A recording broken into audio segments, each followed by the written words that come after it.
Super commando ध्रुव आखिरी दाव। कथा और चित्र अनुपम सिन्हा। संपादन मनीष चंद्रगुप्त। हा हा हा। सुपर कमांडो ध्रुव, अब तुम पुलिस को यह बताने की तैयारी कर लो कि डेजलर का खून तुमने क्यों किया। हा हा हा। यह हंगामा राजनगर स्पोर्ट्स मीट में एक मोटरसाइकिल रेस से शुरू हुआ था, जिसमें ध्रुव पर चैंपियन किलर ने एक अन्य मोटरसाइकिल सवार गैलीलो के धोखे में हमला किया। असाधारण ध्रुव को मुंह की खानी पड़ी और चैंपियन किलर सुरक्षित भाग गया। चैंपियन किलर का अगला हमला तैराक जेरी पर हुआ और ध्रुव की लाख सतर्कता के बावजूद चैंपियन किलर जेरी को अपंग बनाकर चला गया। नताशा की खोजबीन से पता लगा कि चैंपियन किलर का कारा नाम के एक व्यक्ति से हो सकता है, जो गैलेरो और जेरी के साथ बॉक्सर डेलर और फुटबॉल खिलाड़ी सारादोना का भी मैनेजर था। वे सभी खिलाड़ी जर्मनी के थे। इस बीच सारादोना पर भी चैंपियन किलर का हमला होता है, लेकिन ध्रुव के सारादोना को बचाने के बाद भागते हुए चैंपियन किलर का ध्रुव और नताशा ने पीछा जब करते हैं, तो नताशा को पकड़कर चैंपियन किलर अपने साथ लेकर चला जाता है। उधर नताशा को बचाने जब ध्रुव चैंपियन किलर के जाल में फंस जाता है और चैंपियन किलर ध्रुव को सैकड़ों फीट नीचे गिरा देता है। सारादोना पर हमले के बाद कैलिलो सारादोना और डेजलर जर्मनी वापस चले जाते हैं और इधर ध्रुव के नीचे गिरने के बाद ही अब मुझे इसकी दर्दनाक मौत का तमाशा देखने को मिलेगा। लेकिन अब तक कमांडो पीटर और करीम घटनास्थल तक आ पहुंचे थे। करीम, देखो। देख रहा हूं पार्टनर, पर घबराओ मत। मैं अपने कैप्टन का बाल भी बांका नहीं होने दूंगा। करीम का पैर एक्सलेटर पर पूरे वजन के साथ दब गया और जीप गोली की रफ्तार से ध्रुव और जमीन के बीच में आ गई। ऊपर चैंपियन किलर यह देखकर हक्का बक्का रह गया। ये क्या, ये जीप कहां से आ गई? और ऊपर नताशा को थामने वाली पतली रस्सी ने भी दम तोड़ दिया था। बचाओ, मैं नीचे गिर रही हूं। लेकिन चैंपियन किलर ने दौड़कर रस्सी को पकड़ लिया। अब मैं तुझे गिरने नहीं दूंगा लड़की, क्योंकि अब तू ही मेरा यहां से सुरक्षित बाहर जाने की गारंटी है। तुम्हारी किस्मत वाकई बहुत तेज है सुपर कमांडो ध्रुव, और मेरी बहुत खराब कि तुम जिंदा बच गए। मैं जानता हूं कि अब तुम मेरा पीछा दुनिया के आखिरी छोर तक नहीं छोड़ोगे, इसलिए मैं इस लड़की को अपने साथ ले जा रहा हूं। और इस बार अगर तुमने मेरा रास्ता रोका तो मैं इसका हाल भी जेरी जैसा कर दूंगा। हेलीकॉप्टर के पर घूमने शुरू हो गए। पीटर चिल्लाया, मैं नताशा के साथ भाग रहा है ध्रुव, मैं अभी पुलिस को। नहीं पीटर, पुलिस ने अगर जोर जबरदस्ती करने की कोशिश की तो नताशा को नुकसान पहुंच सकता है। अभी इसको जाने दो। लेकिन मुझसे बचकर यह जाएगा कहाँ? इसको तो मैं पाताल में भी ढूंढ निकालूंगा। पर हमको यह कैसे पता चलेगा कि यह चैंपियन किलर नताशा को कहाँ ले गया है?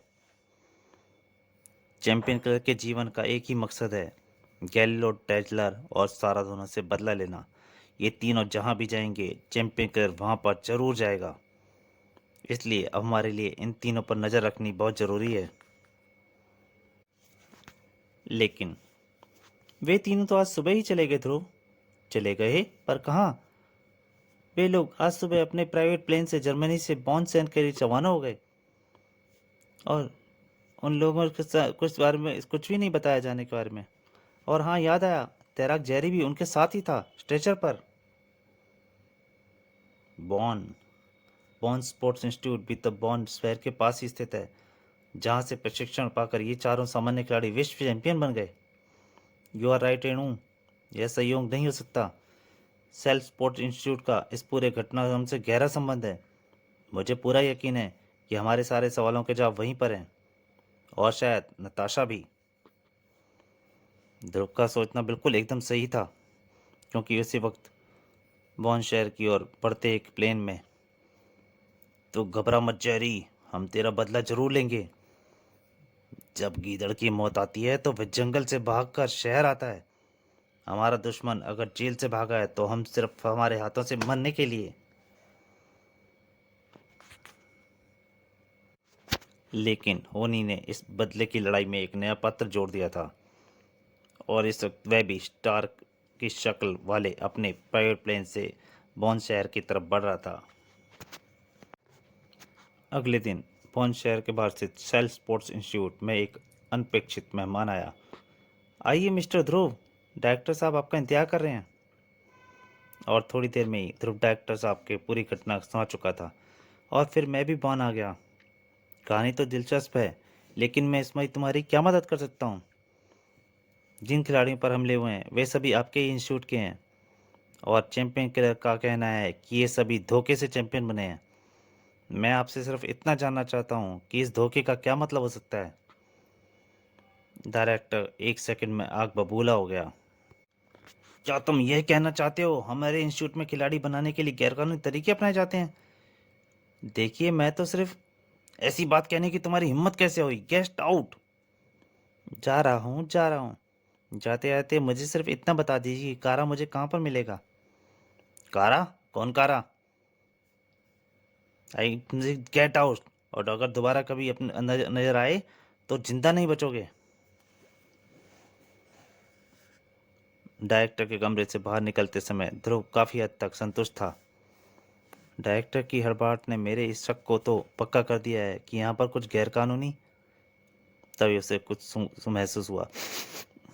यह रसायनों की सड़क महक कहाँ से आ रही है? ठीक वैसी ही जैसी कि प्रयोगशाला से आती है। रसायनों की गंध का स्रोत ढूंढने के लिए जरा सी भी परेशानी नहीं हुई, क्योंकि सामने सिर्फ एक ही दरवाजा था और उसके अंदर से निकल कर जा रहा व्यक्ति साफ तौर पर वैज्ञानिक ही लग रहा था। दरवाजा लॉक था, लेकिन ध्रुव के लिए किसी भी ताले को खोल लेना कुछ ही सेकंडों का काम था। अंदर से कोई आवाज़ नहीं आ रही है। लगता है अंदर कोई नहीं है। चलो, मेरे लिए तो अच्छा ही है। और दरवाजे के पीछे वही था जिसका अंदाजा ध्रुव ने पहले ही लगा लिया था। वाह, यहाँ तो कोई बड़ी जबरदस्त प्रयोगशाला लगती है, और इसमें कोल्ड स्टोरेज भी बना है। पर यहाँ पर काम क्या होता है? एक के संस्थान में प्रयोगशाला का क्या काम? पर इतना तो पक्का है, कुछ इस गौशाला में तो जो कुछ भी चीज़ हो रही होगी वह सब गैरकानूनी होगी, वरना इतने छुपाने। इस प्रयोगशाला में बिना इजाज़त घुसना भी गैरकानूनी है मिस्टर ध्रुव। पहला शब्द सुनने के साथ ही ध्रुव घूम चुका था, और वाक्य खत्म होते होते ध्रुव सारी स्थिति भी समझ चुका था। और यहाँ घुसने वाले हर चोर के लिए एक ही आदेश है, देखते ही गोली मार देने का आदेश। यह तो वही वैज्ञानिक है, और इसकी तो उंगली भी ट्रिगर पर दब गई है। यह तो सचमुच मुझ पर गोली चलाने जा रहा है। वैज्ञानिक को ध्रुव की फुर्ती का अंदाजा नहीं था। ध्रुव का हाथ कब घूमा वह वैज्ञानिक देख ही नहीं पाया, और ना ही अपने हाथ पर गिरने वाले तेज एसिड से अपने आप को बचा पाया। एक की चीख के साथ पिस्तौल वैज्ञानिक के हाथ से छूटकर दूर जा गिरी, और जब तक उसका चीखना बंद होता उसने अपने आप को ध्रुव की गिरफ्त में पाया। बोल, यहाँ पर क्या होता है? बोल। मुझे नहीं मालूम। मैंने तो अभी कुछ महीने पहले यहाँ नौकरी करना शुरू किया है। ध्रुव के पास सच्चाई गुलवाने के लिए ज़्यादा वक्त नहीं था। अगले पल ध्रुव ने एक एसिड की बोतल वैज्ञानिक के मुंह में डाल दी। अगर मैंने इस बोतल को जरा सा भी टेढ़ा कर दिया तो तुम्हारी आंतें गलकर तुम्हारी खून में कब मिल जाएंगी। करके दिखाऊं? ठहरो ठहरो, बताता हूँ। इसे इसे निकालो निकालो।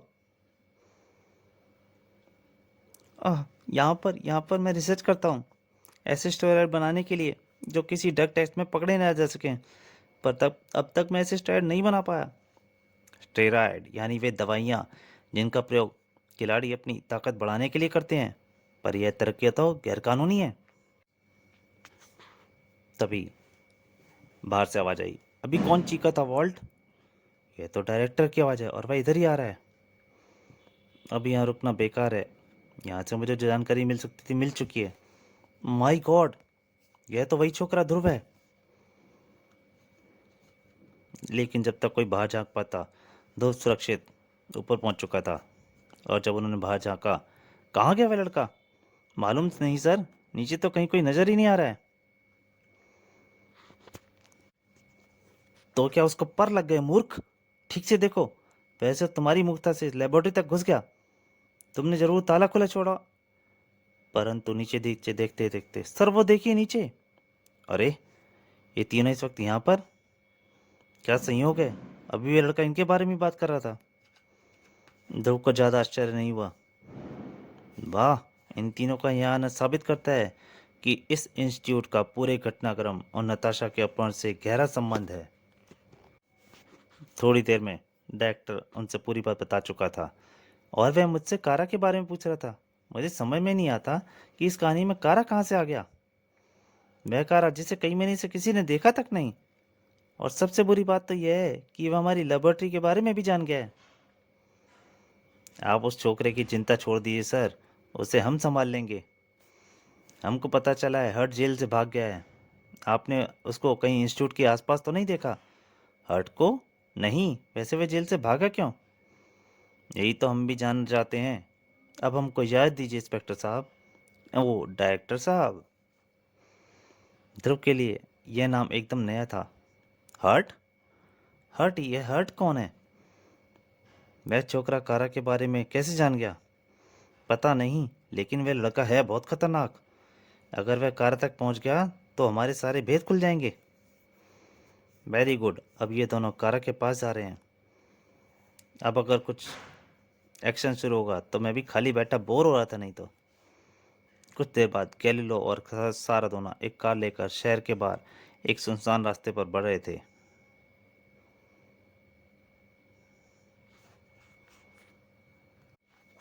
और इंस्टीट्यूट में एक साउंड प्रूफ एक्सरसाइज चैम्बर में। आहा, अगर एक दिन प्रैक्टिस ना करूं तो पूरा बदन अकड़ने लगता है। तुम्हारा बदन तो अब अकड़े का चैंपियन डेडलर। डेडलर पीछे मुड़ा। और तुम? मुझे पता था तुम जेल से भाग चुके हो, लेकिन जेल से भागकर तुमने अपनी जिंदगी की सबसे बड़ी गलती की है चैंपियन क्लर। क्योंकि जब तक तुम जेल में थे अंते तो तुम बचे हुए थे। अब मैं तुझको जिंदा नहीं छोड़ूंगा। पर तुम यहाँ से जिंदा वापस जाओगे कैसे बॉक्सर? जाओगे जरूर, लेकिन अपने पैरों पर चलकर नहीं, बल्कि स्ट्रेचर पर। चैंपियन क्लर के एक ही धमाकेदार वार से बॉक्सिंग मैक फट गया, और इससे पहले कि निकलती जहरीली गैस ने ड्रिलर को चारों तरफ से घेर लिया था। जब धुआं छटा तो ड्रिलर का अकड़ा हुआ शरीर जमीन पर गिरा हुआ था, और कहीं दूर, आहा, देखा गया लो, हमारे मैनेजर साहब कितनी आराम से जिंदगी बिता रहे हैं। ध्रुव भी पीछे पीछे पहुंच चुका था। उनसे आंखें दिखाने का यही अंजाम होता है कारा। तो हमको ब्लैकमेल करने की चला था, हमारा राज खोलने चला था। अब जिंदगी भर तो इसी दड़बे में सड़ेगा। ये क्या? यानी कारा चैंपियन किलर नहीं है, बल्कि इन लोगों ने इसको किसी और काम से बंदी बना कर रखा हुआ है। चलो लो कह लो, हमारा कैदी और हमारा राज दोनों ही सुरक्षित हैं। यहाँ पर कभी कोई नहीं पहुँच सकता। ध्रुव भी नहीं। चलो डेलर को यह खुशखबरी दे आए। दूसरी तरफ डेलर के कैरियर खत्म होने की खुशी में चैंपियन किलर अट्टहास लगा रहा था। हा हा हा, world heavyweight boxing champion dealer आज चैंपियन किलर के कदमों में पड़ा है। लेकिन चैंपियन किलर की यह खुशी सिर्फ एक पल की थी, क्योंकि अगले ही पल डेलर का घूंसा उसकी जांघ पर पड़ा। यही है क्या? तुम्हारे हाथ पर तो चल रहे हैं, यानी तुम पर मेरी नर्व गैस का असर नहीं हुआ? नहीं कमीने, जब से तूने सावधानों पर गैस से हमला किया तब से मैं अपनी नाक में हमेशा एयर फिल्टर पहने रहता हूँ, इसलिए तेरी गैस मुझ तक बेअसर रही थी। ये का नाटक तो मैंने सिर्फ इस लिए किया था ताकि तू सावधान हो जाए और अपना बचाव ना कर सके। जेलर ने आज तक कोई मुकाबला नहीं हारा था, और आज तक उसका कोई भी प्रतिद्वंदी बॉक्सिंग रिंग में अपने पैरों पर चलकर नहीं गा पाया था। चैंपियन क्लर को भी घूंसे पे घूंसे पड़ रहे थे, और इसमें कोई नहीं सकता शक नहीं था, चैंपियन किलर बहुत मुसीबत में पड़ चुका था। दूसरी तरफ कारा कई महीनों के वीराने में कैद था और उसे किसी चमत्कार की उम्मीद छोड़ दी थी। आज भी उसको अपनी आंखों पर यकीन नहीं था। घबराओ मत कारा, मैं भी तुम्हारे बंधन खोल देता हूँ। तो तुम कौन हो? धीरज रखो कारा, अभी 5 मिनट में तुम सब समझ जाओगे। लेकिन ध्रुव यह नहीं जानता था कि दरवाज़ा टूटते ही इलेक्ट्रॉनिक यंत्र कहीं सिग्नल भेजने लगा था। यह आवाज़ कैसी है सारदोना? इसका मतलब है किसी ने कारा के कमरे का दरवाज़ा तोड़ा है। हमको तुरंत वापस जाना होगा। और 5 मिनट बाद इधर। ओ तो ये चक्कर है। हाँ, पहले मेरा ख्याल था कि तुम ही चैंपियन किलर हो, लेकिन मेरा ख्याल गलत निकला। तुमने मुझे इस कैद से छुड़ाया है ध्रुव, इसलिए मैं तुमको बताता हूँ चैंपियन किलर कौन है और वह क्या चाहता है। मैं शेल स्पोर्ट्स इंस्टीट्यूट में एक प्रशिक्षक था। इस इंस्टीट्यूट में एक ऐसा विभाग है जिसका काम ऐसी दवाइयाँ विकसित करना है जो खिलाड़ियों को कृत्रिम शक्ति पैदा कर दें। इस विभाग का हेड मेरे गहरा दोस्त वैज्ञानिक स्मिथ था। एक दिन वह खुशी से कूदता मेरे पास आया। कारा, कारा, मैंने एक ऐसी ड्रग बनाई है कि सामान्य खिलाड़ी को भी विश्व चैंपियन बना सकती है। वह कैसे स्मिथ? देखो, इस खिलाड़ी को खेलने की क्षमता को इसके मस्तिष्क को एक खास भाग कंट्रोल करता है। यह उस खिलाड़ी के मस्तिष्क के उस भाग को विकसित कर देगी। अगर खिलाड़ी अपने खेल का विश्व चैंपियन बन जाएगा। पर यह तरीका तो गैरकानूनी है। गैरकानूनी तो तब होगा जब खिलाड़ी को किसी इस टेस्ट में पकड़ा जा सके। इस दवाई को किसी भी टेस्ट में पकड़ा नहीं जा सकता। मैं आज रात इसका फाइनल सैंपल बनाकर कल डायरेक्टर साहब के पास ले जाऊंगा। मुझे उस वक्त इस बात का पता नहीं था कि जेरी, सारादोना, डेलर और गैलीलो खिड़की के बाहर खड़े ये बातें सुन रहे हैं। उस समय चारों बहुत मामूली खिलाड़ी थे। बाद में मुझे पता चला कि उसी रात इन चारों ने स्मिथ के पास लेबोरेटरी गए और स्मिथ से उन लोगों ने वह वंडर ड्रग का और उसका देने को कहा। स्मिथ के साफ मना कर देने पर इन चारों ने उसको जबरदस्ती कब्जे में लेकर स्मिथ को खिड़की के नीचे धकेल दिया। जमीन से टकराने से पहले स्मिथ सिर्फ एक ही बार चीख पाया। उस वक्त स्मिथ का सहायक हर्ट मेरे साथ बैठा कॉफी पी रहा था। चीख सुनकर हम दोनों बाहर की तरफ तेजी से भागे। हमारे सामने खून से नहाई हुई स्मिथ की लाश जमीन पर पड़ी थी। हर्ट तेजी से ऊपर लेबोरेटरी की तरफ भागा और मैं स्मिथ की नब्ज देखने लगा। स्मिथ की धड़कन बंद हो चुकी थी और वहाँ करने को कुछ भी नहीं था। मैं भी तेजी से ऊपर भागा, लेकिन वहाँ पर तो नज़ारा कुछ और ही था। लेबोरेटरी में वे चारों हर्ट को पकड़े खड़े थे। कारा, इस कमीने ने हमारे सामने प्रोफेसर स्मिथ को झगड़ा करने के बाद उनको नीचे धक्का दे दिया है। मैं सच्चाई जानता था, लेकिन उन चार की गवाहियों के सामने जज ने मेरी गवाही को नहीं माना और हर्ट को उम्र कैद की सजा हो गई।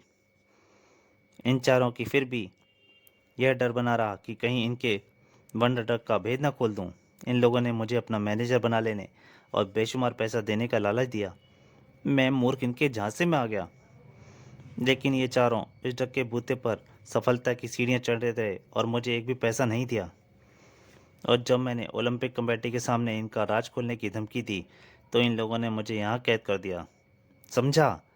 पर इस कहानी में चैंपियन किलर कहाँ है? मुझे कुछ समय पहले इनकी बातों से पता चला कि हर्ट जेल से भाग गया है। वह खुद भी वंडर ड्रग का फार्मूला जानता है।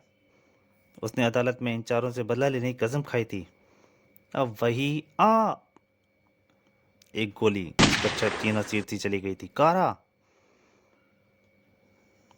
गोली बाहर से किसी ने चलाई है और मैं यकीन के साथ कह सकता हूँ कि गोली चलाने वाले गैलीलो और सारादोना है। सारादोना, इसने हमको कारा का खून करते हुए देख लिया है। घबरा मत गैलीलो, गाड़ी से कुचली हुई लाशें गवाही नहीं देती। यह तो सीधा मेरी तरफ आ रहा है। कार बिल्ली की तरह ध्रुव की तरफ लपकी। छुपने का वक्त नहीं था। तो दोस्तों, क्या ध्रुव चैंपियन किलर का पता पाएगा? क्या ध्रुव इन चारों को बचा पाएगा? या चैंपियन किलर कौन है और नताशा को बचाने में ध्रुव को कितनी मुसीबतों का सामना करना पड़ेगा? इस सब का जानने के लिए आपको पढ़ना पड़ेगा आखिरी दाव का दूसरा और अंतिम भाग। तब तक के लिए नमस्कार।